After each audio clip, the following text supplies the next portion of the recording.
आज की यह कहानी भगवान के ऊपर है।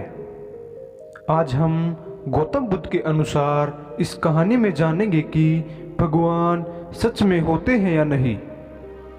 इससे पहले आप कहानी में खो जाएं, चैनल को सब्सक्राइब जरूर कर लें। एक बार एक नगर में बुद्ध उपदेश दे रहे थे। उपदेश खत्म होने के बाद वह प्रस्थान करने लगे। तभी वहां बैठे लोगों में से एक व्यक्ति उठकर आया और बोला, हे बुद्ध, मेरा एक सवाल है। क्या ईश्वर सच में होते हैं? भगवान बुद्ध ने कहा, कोई काम का प्रश्न पूछना है तो पूछो। व्यक्ति ने कहा, क्यों, ये काम का प्रश्न नहीं है। बुद्ध ने कहा, इस धरती पर ईश्वर के होने ना होने से संबंधित जो भी सारे प्रश्न हैं वह सब व्यर्थ हैं। यह कहकर बुद्ध सभा से आश्रम चले गए। अगले दिन वह व्यक्ति आश्रम गया और बुद्ध से कहा कि हे बुद्ध, कल आप मेरे प्रश्न का जवाब दिए बिना ही चले गए। आज भी मेरा वही प्रश्न है। आपने सालों तपस्या की है, आप इस सवाल का जवाब जानते होंगे, आप मुझे बता दें। बुद्ध मुस्कुराए और बोले, तुम आस्तिक हो या नास्तिक? व्यक्ति ने कहा, हाँ, मैं आस्तिक हूँ। बुद्ध ने कहा, तुम किस ईश्वर को मानते हो? व्यक्ति ने कहा, मैं उस ईश्वर को मानता हूँ जिसे मेरे कई पीढ़ियों से मेरे पिता, दादा और बड़े बूढ़े मानते आ रहे हैं। बुद्ध ने कहा, क्या तुम्हें इस ईश्वर के बारे में पता है? व्यक्ति ने कहा, हाँ, मेरे पिता ने उनके बारे में बताया है और मैंने कई महात्मा और ज्ञानियों साधुओं से उनके बारे में चर्चा भी की है। उन सब ने बताया कि सृष्टि का निर्माण ईश्वर ने किया है। फिर बुद्ध ने कहा, क्या सभी एक ही ईश्वर को मानते हैं? व्यक्ति ने कहा, नहीं, सब अलग अलग ईश्वर को मानते हैं और पूजते हैं। बुद्ध ने कहा, क्या तुम आस्तिक हो? क्या तुम्हारा ईश्वर में पूर्ण विश्वास है? व्यक्ति ने कहा, हाँ, मेरा पूर्ण विश्वास है, मैं आस्तिक हूँ। बुद्ध ने कहा कि जब तुम्हारा ईश्वर पर पूरा विश्वास है तो तुम मेरे पास क्यों आए हो? व्यक्ति ने कहा कि मैंने कई लोगों से ईश्वर के बारे में सुना है।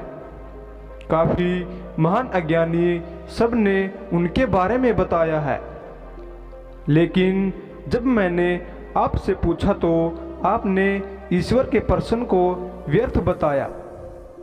आपने उनके बारे में कुछ नहीं कहा, इसलिए मुझे आपके पास आना पड़ा। बुद्ध ने कहा, जिस प्रकार तुमने ये प्रश्न कई साधुओं, ज्ञानियों, महात्माओं, सन्यासियों से पूछा, उसी तरह सभी मनुष्य अपने अपने ईश्वर के बारे में साधुओं, ज्ञानियों, महात्माओं, सन्यासियों से पूछते हैं और वह उनके द्वारा मिले उत्तरों के अनुसार अपना ईश्वर तैयार कर लेते हैं और उसे मानना शुरू कर देते हैं और इसी ईश्वर के लिए लड़ तक जाते हैं, एक दूसरे के लिए जान तक ले लेते हैं। लेकिन वही एक तरफ मन में ये जिज्ञासा रह जाती है कि जिसके कारण ये प्रश्न खड़ा हो जाता है कि ईश्वर है या नहीं।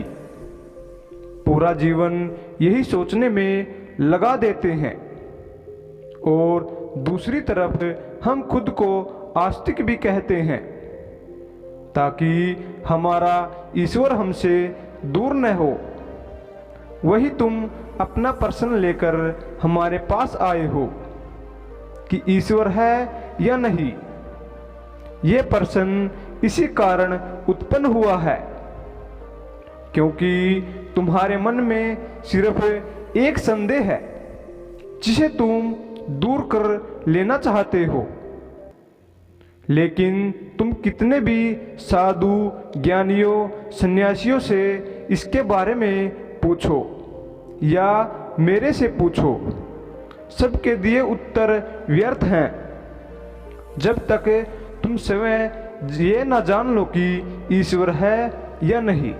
सिर्फ मान लेने से तुम दुविधा में रह जाओगे और संपूर्ण जीवन निकाल दोगे। तो मुझसे पूछने से अच्छा है तुम आओ और ये जान लो कि ईश्वर है या नहीं। मैं तुम्हें रास्ता दिखा सकता हूँ। जो सत्य का और ज्ञान का रास्ता है उसमें केवल जानने के लिए जगह है, मानने के लिए कोई जगह नहीं है। वह व्यक्ति बुद्ध का शिष्य बन जाता है और ज्ञान प्राप्ति के लिए सत्य के राह पर आगे बढ़ने लगता है। तो दोस्तों, मानने से बेहतर है खुद जानो कि ईश्वर का अस्तित्व आपके लिए कितना है या नहीं। या तो आपको पूर्ण विश्वास होना चाहिए या फिर आपका विश्वास अभी अधूरा है। तो आपने इस कहानी से क्या सीखा, कमेंट में ज़रूर बताएं। अगर वीडियो अच्छी लगी हो तो लाइक ज़रूर करें। धन्यवाद।